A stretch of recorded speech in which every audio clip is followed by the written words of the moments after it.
Ang malamig na panahon sa New York, pinainit ng fans na naging pagsalubong kay Miss Universe 2018 Catriona Gray paglapag niya sa JFK International Airport. Dahil sa mahigpit na security ni Catriona, hindi muna siya nakapagpa-interview. Habang nasa Big Apple, inaasahang aariba si Catriona sa kabi-kabilang media guestings bilang pasimula ng kanyang Miss U duties. And during her one-year reign, sa magarbong apartment na yan muna titira si Catriona.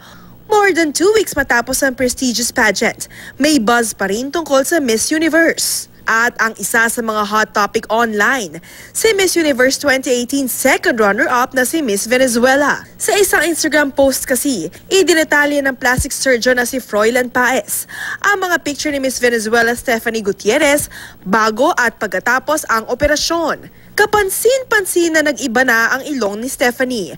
Sumailalim din siya sa otoplasty para sa tenga at menoplasty o chin surgery. Ang ilang mga netizens nagulat at tinawag na retokada si Stephanie. Si Stephanie nag-comment sa post. Nagpasalamat sa anyay professionalism at excellent work ng kanyang surgeon.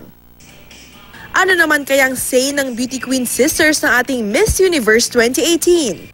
We are in an advanced age already. And I'm kind of proud of Miss Venezuela for being open and honest about it.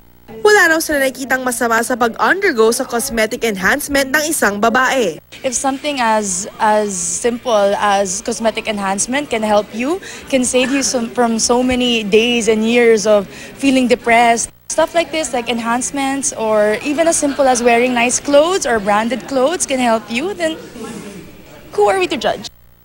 If enhancing that makes them feel confident, then it's up to them.